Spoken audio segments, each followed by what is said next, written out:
Hi! Welcome to our channel. என்னோட பர்த்டேக்காக என் வீட்டுக்காரர் எனக்கு ப்ரௌனி பண்ணி தரேன் அப்படின்னு சொல்லிட்டு அவங்களே களத்துல இறங்கிட்டாங்க. பட் அவங்களுக்கு ப்ரௌனிலாம் பண்ண தெரியாது. நான் சொல்ல சொல்ல தான் பண்ணாங்க. பட் அவங்க கையாலேயே பண்ணணும் அப்படின்னு சொல்லிட்டு பண்ணிட்டு இருந்தாங்க. ப்ரௌனி பண்றது ரொம்ப சிம்பிள் தான்.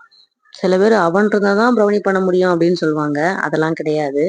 என்கிட்ட அவன்லாம் கிடையாது. நான் எப்பவுமே இந்த தோசைக்கல் பழைய தோசைக்கல் இருக்கும்ல அதுல தான் பேக் பண்ணுவேன். சரி வாங்க ஃபர்ஸ்ட் ப்ரௌனி எப்படி பண்ணலான்னு பார்க்கலாம். அதுக்கு வந்து ஒரு 3 கியூப் பட்டரும், ஒரு டார்க் சாக்லேட் முழு சாக்லேட்ல ஒரு 3/4 சாக்லேட் 2மே டபுள் பாயிலிங் மெத்தட்ல மெல்ட் பண்ணி எடுத்துக்கணும். சுகர் வந்து ஒயிட் சுகரும் ப்ரௌன் சுகரும் மிக்ஸ் பண்ணி கூட போடலாம். ஆனா என்கிட்ட ப்ரௌன் சுகர் இல்ல. அதனால நான் ஃபுல் அண்ட் ஃபுல் ஒரு கரண்டி ஃபுல்லா நான் வந்து ஒயிட் சுகர் தான் எடுத்திருக்கேன். நீங்க எதுல சுகர் எடுக்கிறீங்களோ டபுள் மடங்கு நீங்க மைதா மாவு போடணும். சுகர வந்து ஒரு கரண்டி சுகர நல்லா வந்து பவுடர் பண்ணிட்டு சலிச்சு போட்டுக்கிட்டேன். அப்புறம் 1 ஸ்பூன் பேக்கிங் பவுடர் அதையும் சலிச்சு போட்டுக்கிட்டாச்சு. ஒரு 2 ஸ்பூன் வந்து கொக்கோ பவுடர் அதையும் சலிச்சு போட்டுக்கலாம். அப்புறம் வந்து ஒரு 2 கரண்டி வந்து மைதா மாவு. ஒரு பிஞ்ச் லைட்டா உப்பு. அதாவது நம்ம நம்ம அரைச்ச ஒயிட் சுகரு, மைதா மாவு, கொக்கோ பவுடரு, பேக்கிங் பவுடரு, உப்பு. இது எல்லாத்தையுமே நல்லா சலிச்சு போட்டுக்கணும். திப்பி திப்பியா இல்லாம நல்லா சலிச்சு சேர்த்துக்குங்க.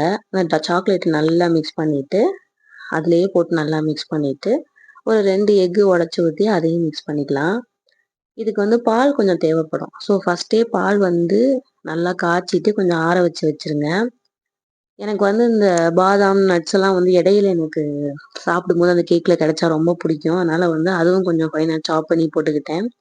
கொஞ்சமா வெண்ணிலா எசன்ஸ் அந்த ஃப்ளேவருக்காக.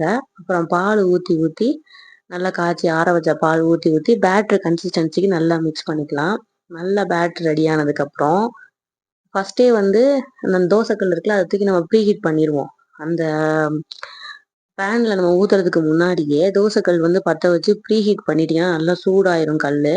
அதுக்குள்ள வந்து அந்த பேக்கிங் டின்ல வந்து பட்டர் ஏதாவது நம்ம ஸ்ப்ரெட் பண்ணிட்டு, அப்படியே இந்த இத ஊத்திக்கலாம். இந்த பேட்டர ஊத்திக்கலாம். மேல கார்னிஷிங்க்கு உங்களுக்கு என்ன பிடிக்குமோ போட்டுக்கங்க. நான் வந்து பாதாமும், அந்த கேஷ்யூவும் தான் போட்டேன்.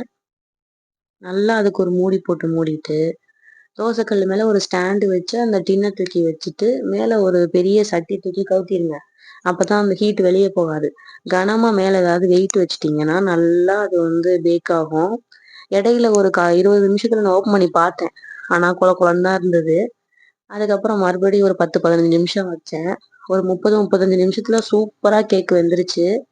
டூத் பிக் இல்லன்னா அந்த நைஃப் வச்சு குத்தி பார்த்தீங்கன்னா, அதுல ஒட்டாம இருந்துச்சுன்னா வெந்துருச்சுன்னு அர்த்தம்.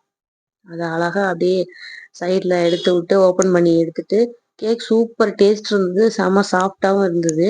என்னன்னு தெரியல, மேல மட்டும் கொஞ்சம் குழியா இருந்தது கேக். அது ஏன்னு எனக்கு தெரியல.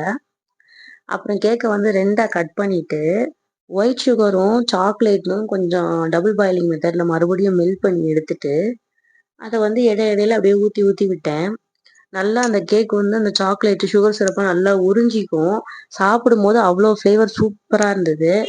காலையிலேயே இந்த கேக் நாங்க பண்ணி, இந்த மாரி வந்து சுகர் சிரப்லாம் ஊத்தி நல்லா அப்ளை பண்ணிட்டு, சும்மா கார்னிஷிங்க்கு இந்த கேஷ்யூஸ் மட்டும் வச்சேன். நம்ம வீட்ல தானே கேக் வெட்ட போறோம். ஸோ பெருசா அலங்காரம்லாம் ஒண்ணும் பண்ணல. சுத்தி நான் சாக்லேட் வச்சு பண்ணிட்டு, தூக்கி நான் ஃப்ரிட்ஜ்ல வச்சுட்டேன். நைட்டு கேக் வெட்டும்போது எடுக்கும்போது அவ்ளோ ஜூஸியா சூப்பரா இருந்தது. நீங்களும் ட்ரை பண்ணி பாருங்க. நம்ம சேனலுக்கு சப்ஸ்கிரைப் பண்ணி லைக் பண்ணிக்கங்க. தேங்க் யூ ஃபார் வாட்சிங்.